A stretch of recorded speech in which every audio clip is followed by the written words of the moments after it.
السلام عليكم ورحمة الله وبركاته. الشماء أركفون كم تفتني هذا دواء فرفري ورونا نجافتات تفتني في دواء فرفري قبل ليس في تنجرا هنگا تمر فيديو كنا دالو نرافقتنا لا ورچاينا لي كنا فارات تنمو لايك سبسكرايب فيديو في جلت كومنتي على كيسان برسو نرافقتنا انجلا يرو كرا سلبات يرو غبابا كيستي دواء فرفري أكمل تكوجنة الأخرى بلسو دندنو يرو مراسا كيساتي چودا isa yero dheeran nurakkisaa turan cinqaa ture waan mana keenya keessa jiru waan keemikaala irraa bilisa ta'e waan keenya wajjannuni ofirraa balleessuu dandeenya jechuudha. Namoonni hedduu korfaan akka rakkisaa jiru nan beeka. Namoota hedduu koompiitarratti illee naa barreessa.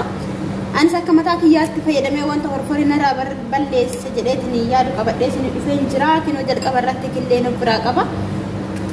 Killeedha inni kun killeedha inni kun immoo akkuma beekamu loomiidha.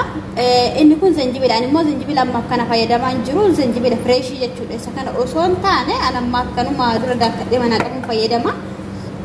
Isin kanas fayyadamuu dandeettanii isa kanas fayyadamuu dandeettanii isin waan mana qabdanii fi waan ofirraa qabdanii itti fayyadaman isin jedha. Ittaansa immoo inni kun maayineesiidha.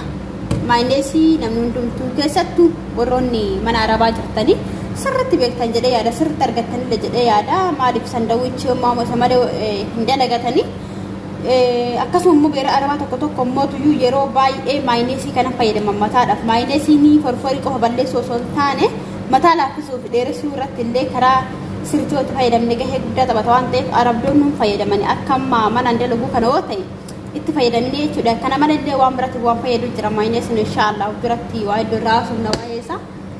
Inni kun immoo roobidha milkoo jedhama yookaan immoo roobi jennaan nu biratti hin argitan jedhee yaada. Kan biras ta'uu danda'a koppee isaatu garagara malee roobi birallee fayyadamuu dandeessanii killeen akkuma ture isin jedhe killee biraa qaba. Inni kun immoo kalii asitti buufadheen jira. Kalii hundumti keessanuu beektan isa salaaxatti godhatanii yookiin immoo tuyyuu diyaayiidhaan dhiqan. Erdiitti dabalanii soogiddoo wajjin diyaayillee hin dhiqanii salaaxatti illee dabalatanii tidha kan nyaatanii. Kana malee erdiin yeroo baay'ee garaaf illee fayyadamanii warroota garaa keessa dhukkubuu fi jechuudha kalii kun. Kanaafuu kalii fayyadamaa jechuudha hin guba waan ta'eef gubee osoo qulqulleessa. Akkasiin isin jara kana mee walitti buufneetuma waliin dallaa kun killee takkatti cabsadheen jira takkitti waan barbaadan amma baay'een barbaadu amma mee loomii itti dabalu wajjumaan itti daballee dallaa. Baay'ee ittiin cuffinaan guddisina wantuma kamuyyuu loomii fakkeenyaaf waan ta'eef isin gubuu danda'a isin miidhuu danda'a. Baay'ee ittiin guddistanii jechuudha. Gimmaashni singaa bakka. Gimmaashatti godhatanii gimmaashni sirriitti singaa loomii.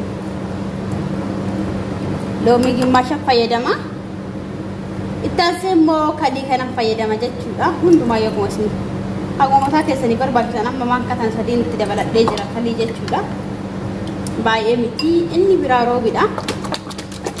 Roobii kanatti dabalatanii jechuudha. Aannan itittuu jechuudha gama biraatiin aannan itittuudha roobiin kuni. Dhugaa yeroo muraasa keessatti akkasiin irraa gatu abdiin qaba. Isinirrallee gata waan ta'eef itti fayyadama. Isinumti karoora isaatti itti fayyadamtanii innaa yeroo qal'aanii keessatti kuma isaa argattu jechuudha. Akkasiin isin jala obboleeyyan kiyya itti fayyadamaati ilaala. Baay'ee faayidaa qaba.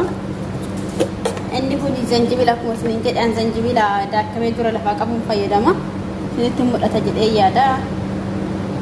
Maankaa tokko nagaa bakka baay'ee nan barbaachisu jechuudha. Taansee immoo maayineesiidha.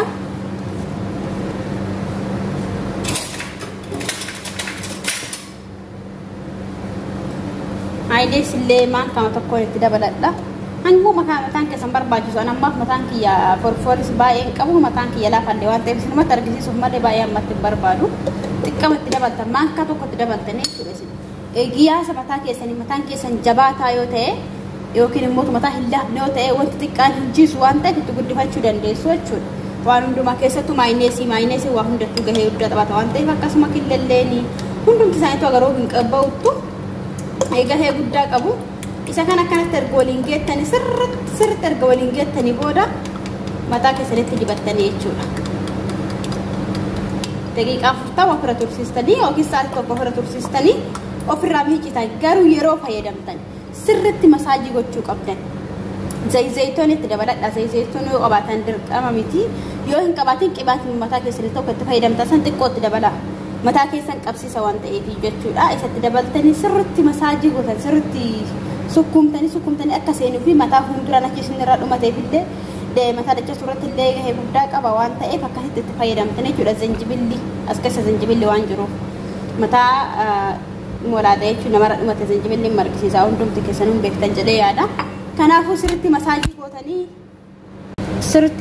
gootanii sirriitti dibattan jechuudha. Kinoonni kun akkana asitti waliin makee jira. Sirriitti yabbuudha baay'ee yabbateera. Sirriitti waliin geettu jechuudha. Isinii akkasitti dibadhaatti itti fayyadamaadha. Forforii yeroo muraasa keessatti akka fudhadhabdan immoo abdiin qaba. Isinumti itti fayyadamaadha.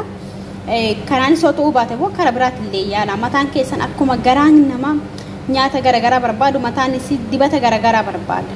Akkasuma immoo kunnaa ta'uu didee kanan fayyadamu miti. Yoo kanaan isin ta'uu baate waan biraa fayyadama. Yoo kanaan isin ta'uu baate waan biraa fayyadama.